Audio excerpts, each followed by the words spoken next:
Well, hey there, Mama, and welcome back to the Moms Overcoming Overwhelm podcast, episode number 220. I'm Emily McDermott, and I am here beside you on this journey as we work together to declutter your home, head, and heart. I'm super excited to bring you this conversation with Sarah Hart Unger. She is the author of the new book, Best Laid Plans, A Simple Planning System for Living a Life That You Love. And she's also the host of the Best Laid Plans podcast and the co-host of Best of Both Worlds with Laura Vanderkam, who has written a lot of time management books. And Sarah, when she is not writing and podcasting and talking all things planning, she's also a practicing pediatric endocrinologist. So she knows a thing or two about juggling all the things. She's also a mom of 3. So we talk about her book and also her grace-filled practical approach to planning, even for someone like me that kind of has a love-hate relationship with planning. So we talk about the 3 foundational aspects of her planning approach, including nested goals, master calendar, and an airtight task management system. We also talk about how the quintile style of planning may be more effective for moms than the quarterly style. And then we also talk about something kind of fun, how a fun audit is really important, what it is and why it's important for our planning process. So I know that you are really going to enjoy the conversation with Sarah. Her book just came out a couple of days ago. So for all the information about how to find the book and how to learn more from her, check out the show notes. And without further ado, grab that notebook and pen and let's dive into today's conversation with Sarah Hart Unger. Hey Mama, are you tired of your cluttered home and mile-long to-do lists but are too overwhelmed to know where to start? Do you lack the time and motivation and don't think you'll ever conquer the clutter? You're in the right place. I'm Emily, wife, boy mom, and declutter coach who has overcome the overwhelm in my own life through decluttering and simplifying. I believe every mom deserves the peace that comes from a clutter-free home. Ready to get your life back? Let's declutter your home, head, and heart together. Hey, Sarah, thank you so much for coming on the Moms Overcoming Overwhelm podcast. I am really excited to chat. I am so excited to be here. Thank you for having me. Yeah, when I learned about your podcast, I was like, oh my gosh, it's like a podcast about planning and planners and all the things, and you could totally geek out. And then I didn't even realize your connection with Laura Vanderkam, and I had read several of her books before, and I'm like, oh, so then I started listening to Best of Both Worlds, and I was like, this is so fun that you get to do this with your friend and everything. And so I've been just very excited to talk about your new book, Best Laid Plans, which is also the name of your podcast. And for my overwhelmed moms that are like, this seems totally unattainable, don't worry, we got you. We're going to be talking about how to make planning something that is helping you not be so reactive and be more proactive and not be in that kind of fire hose mode where you feel like you're just putting out fires all the time. So before we jump in, I would love it if you could tell us about yourself and your family and kind of how you serve others and maybe like one thing you like to do for fun. Sure. So my name is Sarah Hart Unger. I live in South Florida. I have 3 kids, almost 8, almost 12, and 13 and a half. And I'm a pediatric endocrinologist. I currently work part-time, so I see patients 3 days a week. I am married to a surgeon, so he also has his own busy schedule to manage. And then in the other 2 days per week, I would say I'm a full-time worker, but the other 2 days are spent writing, podcasting, teaching others about planning, and mixed in with that, lots of kid-adjacent activities as well. Yes. And I know I don't want to answer for you, but I know you're a runner. So is that something you Well, I actually was a runner, enjoy? Emily. So that's a whole other backstory. We could do a whole other episode. But I had a cardiac event, like a Oh my crazy one gosh. in March, and I am not actually permitted to run anymore. And I had run 6 marathons in my Yeah. lifetime, loved high mileage running, was super into the whole running world, and have had to do other things, and that's okay. So maybe Yeah. that's my next book topic. I don't know. Yeah, no, definitely. I think also when, as moms, we're kind of searching for things that are part of our identity and letting go of things that were previously part of our identity. And then it's just kind of like being okay with that, just being really able to accept that things can happen. And we're going to talk about, the seasonality of things and seasonal lists, but sometimes it's seasons of our life, right? That something is happening in one season, and then we kind of put that on pause or let it go, and then we kind of move to the next season. So, is there anything else in the being in Florida, especially that you like to do for fun? Yeah, you did ask about fun. I mean, I have lots of interests. I love reading. I'd say that's probably my biggest hobby now that I don't run anymore. I mean, I still do other fitness pursuits, but I don't consider it as much of a fun hobby. But I love to read. I love going to book club, tracking the books that I read. So I would say that's my biggest fun hobby, in addition to playing with various stationary supplies, which is sort of Oh, separate from my planning, but I really enjoy it as a hobby unto itself. yes, you're one of those people that can like understand like how pens work on paper and stuff. I don't have that particular like knowledge, but I appreciate people that do because it is really annoying when you're trying to write in a planner and then like the pen is running everywhere and you're like, this is not fun. I don't like this. So, Yes, the yeah. pen and the paper, they have to get along. It Yeah. makes sense. Oh my gosh. So, what I normally do when I read books, when I talk to guests, is that I take detailed notes because that's what I do. And then I'm like, okay, I want to ask questions about, 14 chapters, but then my moms are overwhelmed and they can't listen to all my questions. So I try to narrow it down, but I'm excited to jump into some of the core parts of your book and how really it can be applied to some of our overwhelmed mom friends that might be intimidated by planning or feel like it's just not possible for them.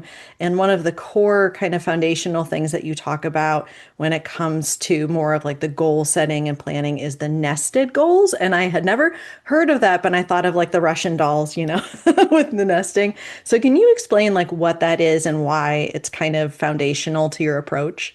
Yes, well, I do think there are sort of three big things that are foundational to my approach, and that's one of the three. But I can definitely talk about nested goal setting first and why I think it's a really helpful tactic for people who are in the busiest seasons of life, like many people listening to this right now. And that is the idea that you are going to do a very short planning, very to the point planning session each day that pulls from a session a little bit longer that you've done for the week, that pulls from a session a little bit longer that you've done for the month, that pulls from the season, and then finally from the year. This is a way of making sure that on the daily level, you have your to-do list that is reflective upon how much free time you actually have that day, which might be a lot or it might be very, very little, but that you aren't forgetting those big picture things that you care about, the big pieces of your life that you'd like to gradually move forward, or those habits that you feel are so important to you that you're trying to develop. This system links those day-to-day tasks with those big picture pie in the sky goals in a way that most systems fail to put those two pieces together. And the nice thing about it is I do encourage people plan weekly, monthly, seasonally, and yearly, which sounds like a lot of planning, but A, you can scale those sessions to whatever you have time for in your life in a given phase, and B, you can skip them sometimes. So this system is very forgiving. If you run into a hiccup like I did in as season 2 was about to happen, which I define as like around spring break until the summer, I had my major health event and was like, I'm not planning. Or maybe I'm planning, but like I'm not planning any of the things that I'd planned, training for a marathon, like that's not happening. And, all these other things are off my plate and I'm not even going to work right now and etc. And I had to come up with a whole much more dialed down, much more compassionate and shorter list of things I wanted to focus on and not even really plan that intensely at all. And that was fine. And it was actually totally doable to then the next season comes around summer. I'm feeling much more like myself. I pull out my annual list and I'm able to pick up where I'm left off from. And maybe I skipped my April planning and my May planning and some weekly planning in between because again, maybe it was just a time in my life when I didn't need that. But when I was ready, it was all there for me. So I do think this is a system that really speaks for people who might have phases of their lives, maybe with young kids, like, or during a pregnancy where you're just like, I have morning sickness and my whole plan is like live, survive. Totally get it. But then can kind of be scaled up when you're in seasons that where you have more energy and just more to give.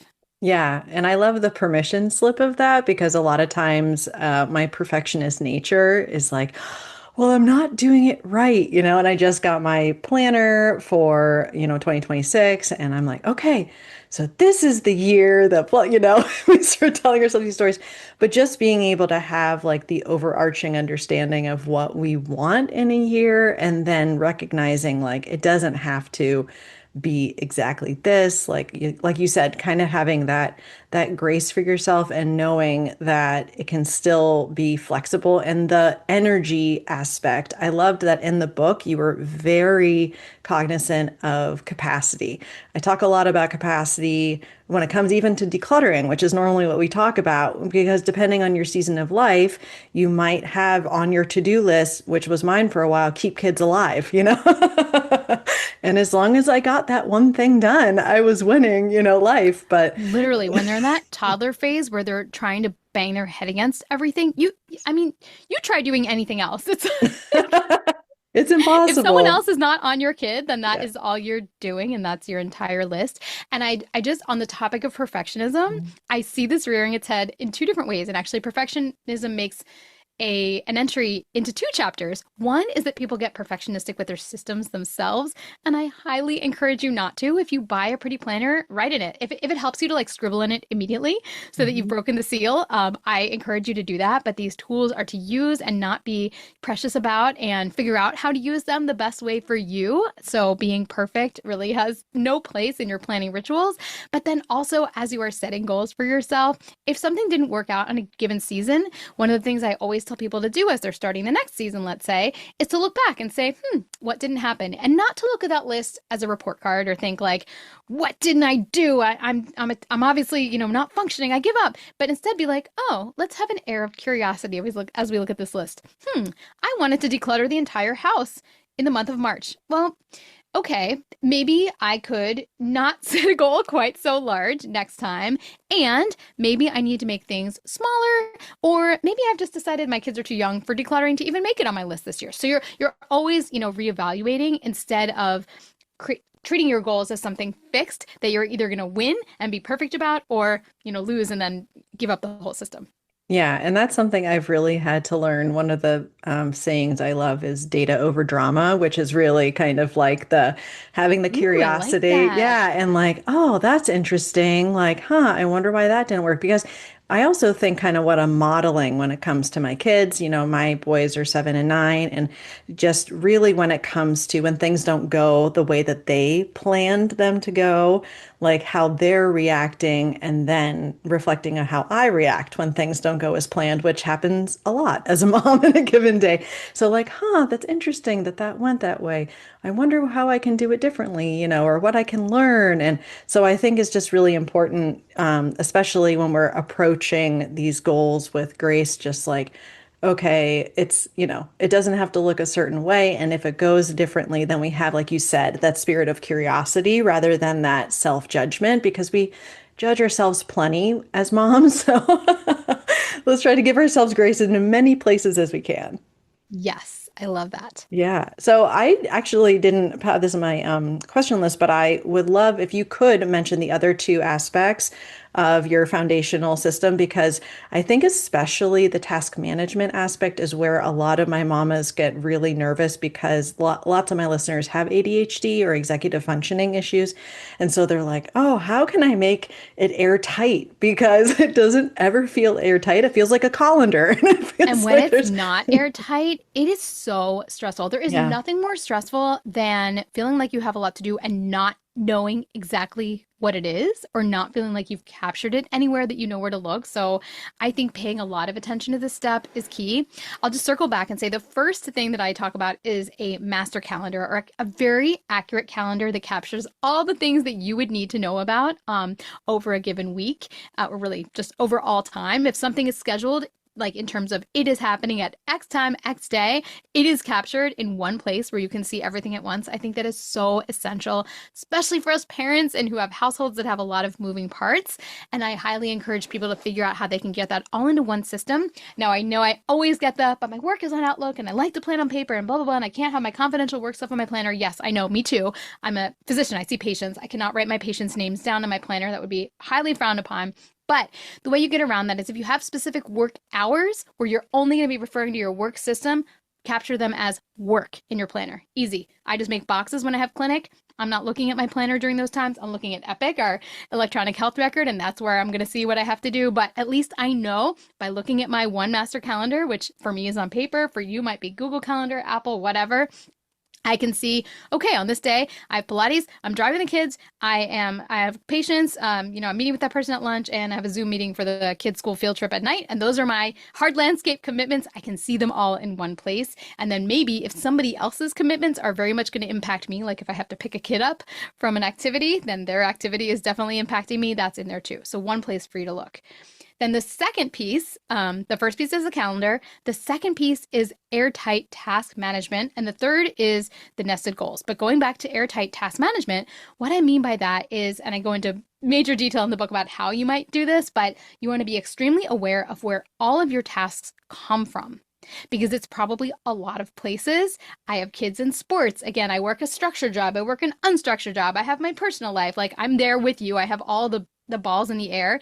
And I know that like every day I have to clear out my what's up and see what the teachers say. And I have to look at my stack team app for the gymnastics team every week or so. And I have to look at this box this time. But you should have a list, literally know exactly where your input's coming from.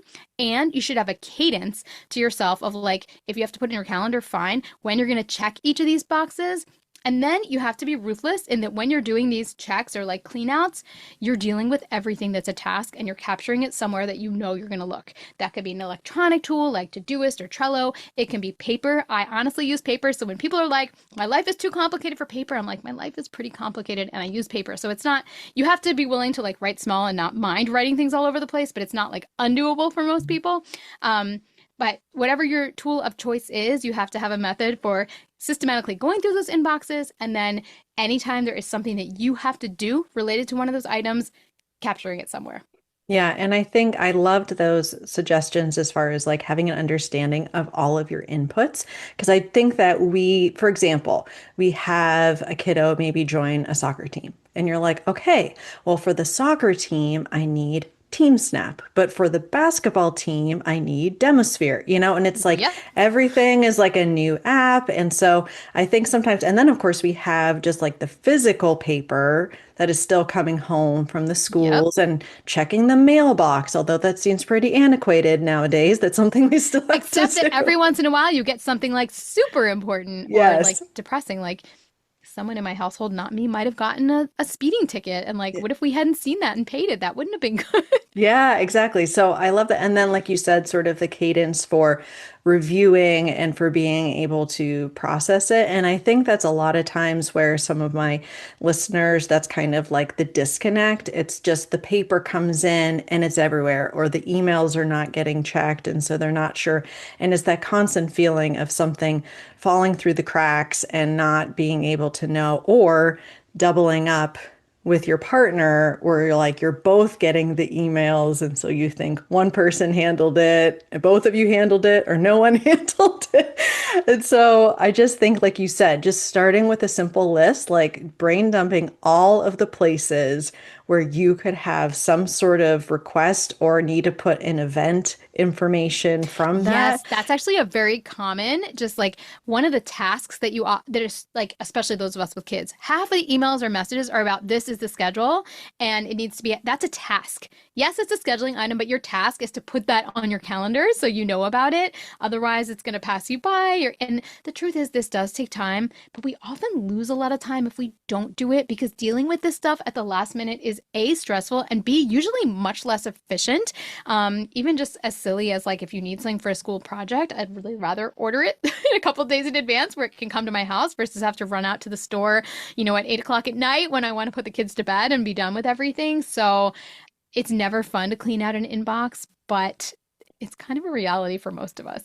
Yeah, because otherwise, yeah, I mean, you really don't know like what they're missing. And also, I always, and I'm sure you do recommend like ruthless unsubscribing from the stuff that you don't need, because it is going to help you actually be able to recognize like what's important in the inbox. And if you're getting like 25 emails a day, from Kohl's or something, it's going to be hard No, to, you're right. I mean, to I know. love the filtering functions help Yes, a lot true. with that. I generally use Gmail for my personal stuff, and I scan through that promotion so fast and then it's all gone. So Yeah. thankfully, and I'm very good about if I get like an ad, I move it to promotion so that Google learns like, okay, and then I just like bulk delete all of that. So yeah, that's my lazy way of getting around versus unsubscribing. But yeah, certainly getting your list to be manageable. And Mhm. I do encourage people, if they can, to see what it's like to hit inbox zero at least once. Now, you're going to say, I have 100,000 emails, but that means you actually don't have 100,000 emails because no one's looking at 100,000 emails. So you could actually like bulk archive 999, whatever,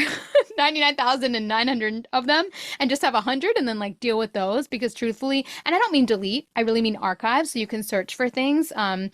Storage costs something, but honestly, in most platforms, it's pretty cost effective to be able to pull up anything when you need it. So I'm a big fan of archiving so that you can see what's on your plate, but still be able to search for things that are off your radar. And I think some people are intimidated by the idea of emptying their inbox, but once they try it, you might find that it provides a sense of peace that's hard to feel otherwise, and you get kind of addicted to it. Yeah, it's kind of like the mental clutter aspect where it's like not taking up physical space in your home, but it's like taking up so much in your brain because you're like you said, what if I miss something? So I have heard the recommendation for that bulk archive as well. And I think the cost of the storage is like, well, just think about the cost to your stress, and the mental health of like being like, oh, I have 100,000 emails and like what that's doing to you. So I definitely agree with that. Those are great recommendations. And I want to move a little bit into planning, which Sure. I know, I mean, you love talking about it, so that's okay. And one of the things I had never heard of is this quintile style of planning. And when you laid it out and how it might benefit especially, moms of school-age children, which most of my listeners are, I was like, that makes a lot of sense. And this whole time I just thought, well, quarterly is just how I have to do it. Like I've always, if I've done things with a planner, it's always been quarter 1 through 4, and that's it. So can you tell us a little bit about what that quintile style is and how a mom of school-age kids might benefit from it? Yes. So I advocate for planning your year and then also chunking that year into several segments, which I call seasons. Those might be traditional quarters, but I found that as a parent, they did not reflect the rhythms of our lives. I wanted a way of dividing up the year that actually made sense with like, well, our life changes drastically when the school year ends. I want this to be a fresh new season. And I came up with quintiles because to me the year felt logically divided into 5 pieces. For me, I do love January. I love a good January 1st. So I felt like the first quintile had to begin on 1/1. I mean, that's me. Some people actually do different things with that are interesting because it's true that the first week of January can be more kind of bundled in with the Christmas celebratory season. So you do you. But I start my year January 1st and then I go to spring break because that's like a nice cut point. We can all kind of breathe a sigh of relief. Usually we have travel, which might have been planned during that first season.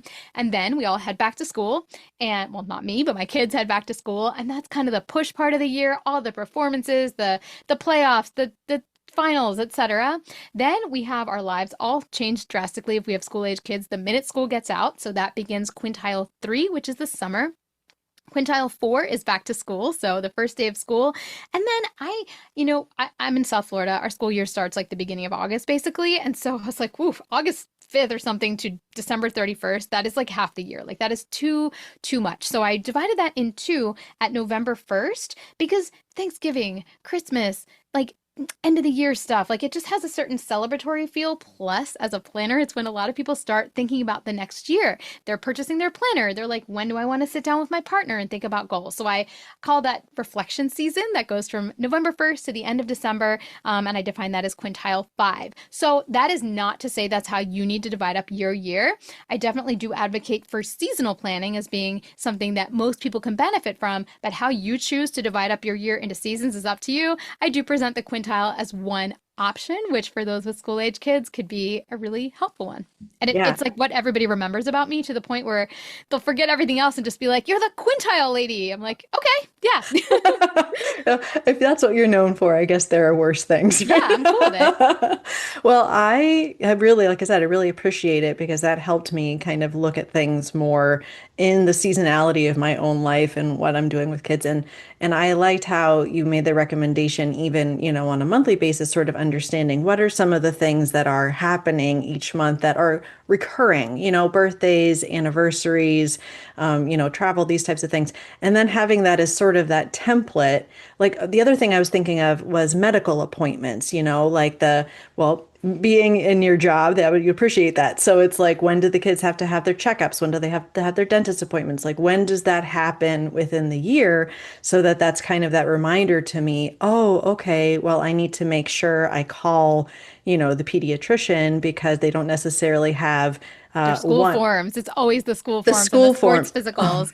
And I yes. advocate for people to save their seasonal lists because what goes around comes around. And if you have to deal with those sports physical issues in July of 2026, you probably will in 2027 as well. And if you don't, that's okay. But at least you have the framework to start from. So a lot of those repeating things, it's nice to refer to past things because life is just so cyclical like that. Yeah, and so that's something I want to make sure. I have done it to a certain, degree, but then I thought, oh, it would be nice to have that as that recurring template that I could keep going back to. Because again, we don't want to have to use more brain power than we have to when it comes to the recurring stuff. And I want to move a little bit into one thing about weekly and one thing about daily. So the ideal week is something I have heard of before, and I do like the concept, and I want to look at it from the perspective of perfectionism, okay? Because we're looking at ideal, right? And so the mom is using your lovely template that's in the book, and so we're going to, sketch out our ideal week. And then it's like, okay, this is the week I'm going to try to be somewhat ideal. And, like it doesn't happen. But yet it does play so much into what we're looking back at and how we're kind of like reflecting what we've been doing. And I just am curious if you could talk about, the ideal week, why it's important, and how we can have it be not something we're failing at, like not like one Yes. more thing we're failing at. So the ideal week is actually a tool I suggest people use seasonally. Yes, we're looking at a week, but the way that your rhythms flow throughout a week are probably going to shift based on the season again, especially if you're a parent, but even if you're not, like whether things change and different busy seasons at work, etc. So I recommend that every season you take a week and think, okay, you take a blank, basically a big blank weekly planning sheet, and you write out, in an ideal world, I would like my week to look like this. Here's what I'm going to exercise. Here's what I'm going to do with the kids. Here's what I'm going to pick up, blah, blah, blah, blah, blah. Okay. You fill that out. That is not your schedule. That is not, you're not filling out the first week of your planner and trying to live by that. That is not the point. The point is twofold. Number one, sometimes people come up with a whole bunch of goals for a season, and writing it on the ideal week is a huge wake up call because if your goal was to like exercise for 6 hours per week and you literally couldn't find 6 hours in an ideal week to make that fit, you have to rethink your goal. And that's okay. That's not failure. That's learning, right? That's like, oh, you know what? Actually, 3 hours per week would be amazing. And I think I could do it. And you know what? Looking at this ideal week, I could slot in 4 options here. And then maybe I try to aim to do 3 of them. Okay. So it's like a learning tool to figure out what fits. And it helps you show what doesn't fit, but then it also might help you think about where there are opportunities. So like once you've put that together, you're like, we have like nothing on Sundays. Like what happened, And so maybe this is a time when we want to make sure we're not just going to end up doing kind of the mundane household tasks all day long, but like if we have all of Sunday free, could we make sure that we corral the household stuff to the morning, and then the afternoon we're going to do a family outing, and we don't have to decide which one right now, but like let's try to, in the afternoon, like aim to try to leave the house, something like that. So it shows you where you do have time and it shows you where you don't have time. It is not suggested as a schedule to follow. And I think it's especially helpful to do that with a partner, the ideal week, because then you can see how does yours match with your husband's or not match. And let's say you wanted to go to yoga once a week, but you would need childcare. And let's say, well, his basketball team is the same night. Then maybe the only answer is you have to pick a different yoga night, or you have a babysitter that night and you each do your sports and then you meet up for a date after or something like that. So it helps you troubleshoot and problem solve. Yeah, no, I love that. And like you said, sometimes you don't even recognize the potential conflicts or realize, like, oh, this is completely unrealistic for my current season. And that kind of goes back to that capacity conversation, because depending on the season, your capacity is going to look very different depending on maybe sports schedules of your kids or, something that you have going on. So I love that it's not, again, this like, this has to be my schedule, like very rigid. It's just more that another data point, to be able to use. And I want to then just move in before everyone gets to find out where to find the book and all the fun stuff. Just to kind of like looking at the objection of I don't have time to plan, okay, which I'm sure you hear all the time. And as you mentioned with the nested goals, the planning session for a daily would be short. I think you Five, recommend, ten yeah, minutes. five, Yep. 10 minutes. And then you kind of go up from there. And the annual is going to be a little bit more meaty. And then, kind of similar to decluttering when people are like, well, I need a whole weekend to be able to do that. And that's never going to happen. And I don't know how I'm going to have the time. So I know that you've given some creative ideas in your book. And also, you have these case studies of a very wide variety of women and men and how they're able to do it in their own lives. But just for the overwhelmed mom that's like, yeah, this sounds great, but like, I don't know how I'm going to have that Sunday sit down planning session. I'm exhausted, or like, I can't do a retreat. Like, if I did a retreat, it would be like an hour in the bathroom with the door locked, Like, what would you say to That those, doesn't sound bad, I know, honestly. to the naysayers that are like, sorry, Sarah, I don't have time to plan. What would you say? Yeah. So first of all, I do think that planning sometimes can save time. So you might end up with more time than you think on the back end if you spend that initial time. Because again, certain things are just easier to set in motion when you have a lot of time in advance versus scrambling. So if you actually do the math, you might have more time than you think to plan. But if you truly don't, you can scale this to whatever, works for you. Maybe you do your daily planning, you do a quick monthly plan, and you do a yearly plan with your husband while you're driving to New Hampshire every summer. And you guys just like talk through everything and you sit there with an iPad and you write down ideas together, and that's your planning session. So this is scalable.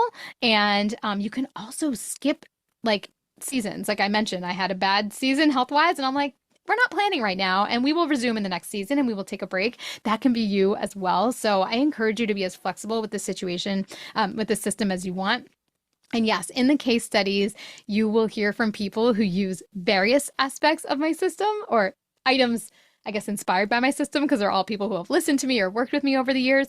And they don't do some of them too. And that's okay. That's, iterating. They figured out exactly what works for them. So I would encourage you to not give up on the whole thing because it sounds like a lot. You can figure out which pieces are useful and which could be maybe saved for a time when you are less overwhelmed. Yes. And there's one thing I realized I forgot, and it's important, and it's something we always forget, which is fun. So can you tell me, because this was weaved through the book and I love it, just at the different levels, whether it be the annual planning or seasonal or, our weekly, or I'm missing one daily, any of it, how we do a fun audit to make sure that we infuse fun into our lives. Because usually people might think of planning as very rigid, like, or boring, like, oh, I have to meal plan and I have to do the logistical for the kids stuff. And it's like, not fun, sometimes. Like, I should put it this way. You probably think it's fun. But sometimes for me, like, okay, I have to figure out what I'm feeding these people for the next week. Like, it can get a little bit tedious. So, Totally. what's a fun audit and how can we incorporate that into our planning process? Yeah, so we are instinctively going to figure out what our family needs and what our jobs need, but we can forget to figure out the things that like make life worth living for us as moms. And there's sometimes a trope like, well, a happy mom makes their kids happy. But I would even go beyond that and say, like, you deserve to have fun just for you, even if it didn't make your kids happy, even if it just was neutral for everyone else. Although it is probably true that you being happy is going to benefit everyone in the world in the long run as well. And so I have to remind people to make sure they look at their goals and to ensure that they've chosen some things on their list that are truly fun for them. Their social activities, their arts and crafts, their, excursions around the community. It doesn't have to be anything big, but something that you are doing for you. And that should be, honestly, I say like on any level goals list, I hope that you have ideally like a 2-to-1 ratio of like pleasant or fun things to drudgery. I mean, estate planning has to happen and that's no fun, or maybe home renovations. Oh, maybe that's fun for some people, totally not for me. But the majority of what I'm planning are things that we want to do. There are trips, there are activities, they're learning, they're, work projects that I'm excited about. And so, hopefully you can get there. And truthfully, if you're really not there, if the ratio is way, way, way off, then that's something important to reflect on if maybe there are little pieces that can change. My caveat is that when your kid, if you are listening to this and you have like a newborn and a toddler, It's a really hard phase, but I still want you to, and I think that ratio would be very difficult for achieve. It would have been impossible for me to achieve when I had like 2 under 2. However, you can still have like a couple things per week that you are excited about. And I really challenge you to see if you can make those work, even if it means asking for some help with your kids. Yes, no, that is a great reminder. And again, goes back to that seasonality and capacity and just sort of like like I said when before we hit record, like I love that it's not prescriptive. It's, recommendations, like here's a system, here's how you could potentially use it in different seasons. So this has been great and we have just scratched the surface. So I'm really excited for people to get their hands on the book. So if you could let them know the best way to find the book and then also to connect with you, that would be great. Yes. So the book is called Best Laid Plans, A Simple System for Living a Life That You Love. It's available, I think, pretty much wherever books are sold. I've seen it on Amazon, Target, Barnes& Noble, Bookshop, etc. It's also available, of course, on Kindle edition and digital, but also on audio with me reading it. So if you're like, oh, I want to hear her say all this in a lot of detail, you can get that as well. Although, to be fair, I don't know if the audio is coming out the same time. It might be January for the audio, but I know it's December 16th for all of the print versions and the digital versions. And then you can find me on my website, which has been kind of an old school blog for more than 20 years now. It's called theshoebox.com, theshubox.com. I also teach planning courses. I do a guided annual planning session. So if you're like, I want to do my annual planning, but like I don't feel like figuring out the details, I want someone to feed it to me and do it along with me. That this Best Laid Plans at Home Planning 2026 is for you. This is the third year I'm offering that, and you can find that on my website as well. There's a little button that says courses, or go to theshoebox.com/courses. Oh, wonderful. Well, I will make sure to link all of that in the show notes. And thank you so much. Congratulations on the book. It's always exciting when that like comes to life, when I think you've said that in the book you had been kind of thinking and kind of iterating and planning it for a while, but then when you actually have to birth it into the world, it's a really big deal. So congratulations and thank you so much for coming on the show. It was really a pleasure chatting with you. Oh my gosh, this was so much fun. Thank you so much for having me. Hey Mama, thanks so much for listening. If you enjoyed today's show, could you please share this episode with another mom who is feeling overwhelmed? Also, it would mean the world to me if you could leave a 5-star written review wherever you listen to your podcasts. Finally, if you would like more support, come on over to our free Facebook group, tinyurl.com/moms overcoming overwhelm. Can't wait to connect with you soon.